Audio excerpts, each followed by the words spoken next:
Why didn't you set these things up? It's your banner. So why didn't you set it up before we arrived? Jermaine.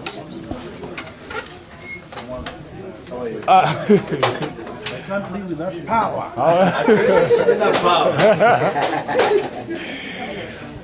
Mko fiti? Leo mnadai aje? Unaona Karen, ukipea kiongozi kitu unaanza na watu. Hao watu ndio wadosi wetu. So kama hujapea watu maji, usinipee maji. Usijali tuko na arrange. Acha na watu. Hata jana umbrella. Hata hiyo ni kujifanya tu. Alisema hataki umbrella. Leta tu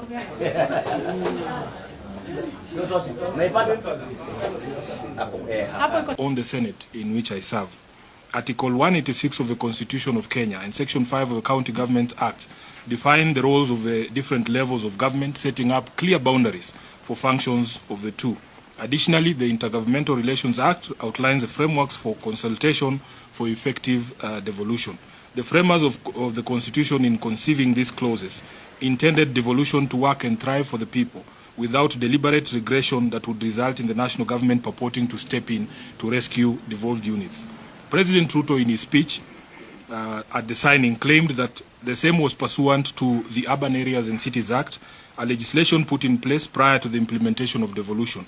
He claimed the cooperation agreement was, in his words, 14 years late, forgetting the fact that he has in fact been at the helm of political leadership in all those 14 years, first as deputy president from 2013 and now as the president. One wonders why he has just suddenly become aware of the Urban Areas and Cities Act less than 18 months to the 2027 elections. From the onset, I wish to state that my office was neither involved nor consulted before this decision was taken. Indeed, the so-called cooperation agreement itself acknowledges that no public participation was conducted prior to the signing yesterday, a violation of the Constitution that is too egregious to ignore. To then provide in the same agreement that it would be subjected to public participation after the fact is not only disrespectful to the people of Nairobi, but the clearest indication that it is anything but what we are being told it is. What's worse, the agreement is meant to take effect within 14 days, and one wonders whether any meaningful public participation can be had in such a short period. The agreement in clause 6.2, in fact, states anticipates the outcome of the proposed public participation, limiting it to amendments and forgetting that the people in their righteous might have the option of rejecting the whole agreement in total during that public participation.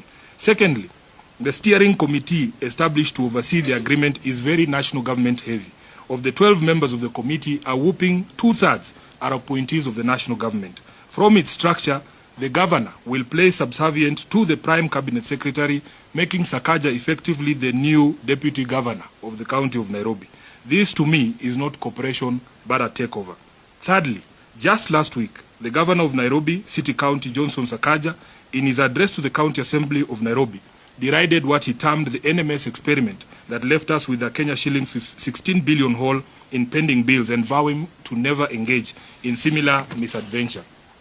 I wish to remind Governor Sakaja that the Senate in fact directed that those NMS pending bills were the responsibility of State House, from where he was speaking yesterday, since the accounting officer for NMS was the comptroller.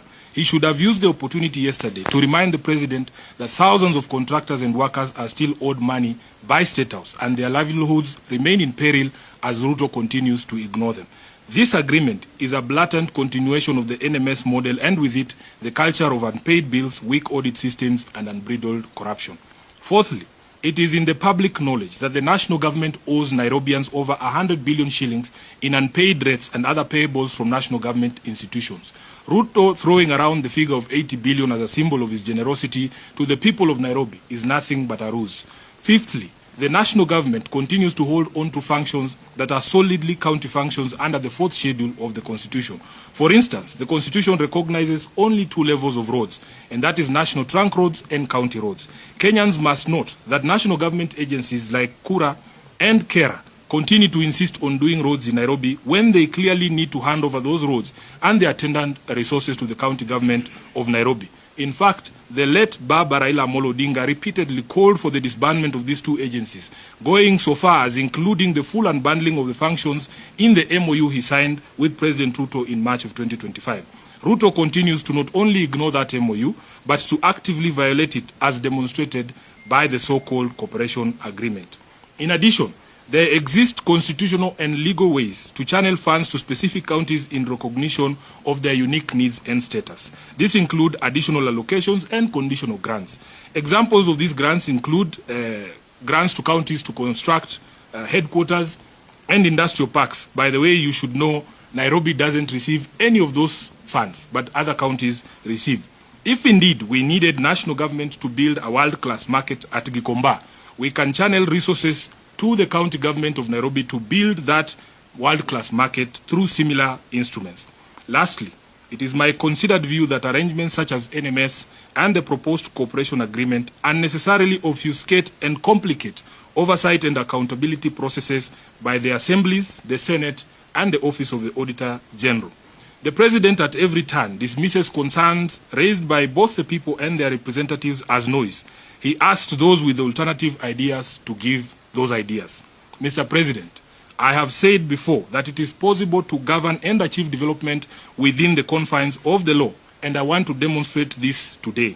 Here is what I would have done. Number one, direct that all national government agencies that owe monies to the people of Nairobi immediately clear their obligations, which are in excess of Kenya shillings 100 billion, and let the County Assembly of Nairobi ring-fence those monies towards development projects, including roads, markets, drainage, garbage collection, and the payment of pending bills. By the way, Nairobi still holds the highest amount of pending bills, over 100 billion shillings, so that if we were paid the 100 billion shillings that the national government owes us, we can clear those pending bills.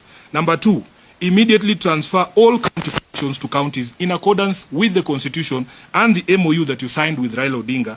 Dissolve Kura and Kera as per his advice and channel all their budgets to the Nairobi County government to do our roads. Number three, utilize existing legal instruments such as Kara and conditional grants to channel additional funds to Nairobi for streetlights and markets, noting the unique security needs of the capital county. 4. Direct Treasury to honor the disbursement schedule passed by the Senate that legally requires them to transmit county shareable revenue by 15th of every month. You have heard us in the Senate complain of frequent delays, and the Council of Governors as well, frequent delays in disbursement of the shareable revenue, which is part of the problems, the causes of the problems in the counties. And you have heard that a state institution such as State House has already expended its entire budget 4 to 3 months before the end of the financial year. Yet, county governments are behind 3 to 4 months in terms of receipt of their allocation. So you see, Mr. President, it is possible to remain faithful to your oath of office. We want development, but only if undertaken in strict accordance with the Constitution. This is, in fact, is the very foundation of leadership. I want to take this opportunity to urge both parties, my governor, Sakaja, and the President, to shelve this agreement in the public interest and maintain fidelity to the Constitution through those ways that I have suggested to them. I thank you. This is my statement. I will take questions, if any. Yes. Given that you have talked about the legal breaches following that particular collaboration, will we be seeing you moving to court, seeking any legal action? Yes, the agreement is expressed to take effect within 14 days. Now, I have publicly called on them to explore legal and constitutional means to be able to achieve all the things that they wanted to achieve in that agreement. If it is not possible for them to consider this request by the Senate of the People, we will use all available means, legal and otherwise, to be able to enforce adherence to the Constitution, including through our Senate committees. And this matter will find itself in the floor of the Senate very soon, as you will see. Senator, you talked about the audit and oversight. Absolutely. Of the 80 billion is what happened with NMS. If this cooperation or the collaboration goes on, will be oversight in this? That is the question. That is a very fantastic question, and that is what I have said in the statement here, that it actually complicates the audit process. Do we call this committee to the Public Accounts Committee? When the Auditor General goes to do her audit at the county government, and she's told, oh, some of the documents are at National Treasury, the others are sijui where, it becomes very difficult for her to do her job. And that is why we are saying, let us maintain fidelity to the Constitution. There are ways to channel monies. For instance, I've given you the example of county aggregation parks. Nairobi does not get any money for building of an aggregation park. If you ask the governor himself, he will say his priority is a market at Gikomba. Why can't we use the same instrument to give us money to do the market at Gikomba? So that is what we are saying. It actually complicates the audit process and the oversight process. Yes. My name is Omar of West. Yes. Senator, is it enough to tell the president and the governor to share that agreement now that they are working backwards, signing and then going for public participation? What is the likely scenario for them to happen so that we can... I don't know if you have come in late, because we have addressed the question of public participation. We have said it is, you know, to make a mockery of the public. For you to do something, then you say you're going to do public participation on it. It means that you've already made up your mind and that you're going to do an exercise that is cosmetic. Number two, they have said the agreement takes force within 14 days from yesterday. That tells you that we have under 13 days to be able to complete that public participation. I've also pointed out to you that if you read at the agreement at clause 6.2, they are saying any amendments that will arise from the public participation will be included. They are not anticipating a scenario where the people of Nairobi say we are rejecting the entire thing, you know. So, and there are other clauses in the document itself that say the parties can enter into supplemental, agreements without the participation of the people. So we are saying shelve this thing, go through a proper process. There are legal mechanisms for you to channel money if the need of Nairobi, for instance, has been identified as unique, just the way the other counties receive money for unique purposes like building of headquarters and building of county aggregation parks. We can be given a conditional grant to do our street lighting in Nairobi and retain fidelity to the Constitution. Chris, yes. From Ramogi TV. Yes, Chris.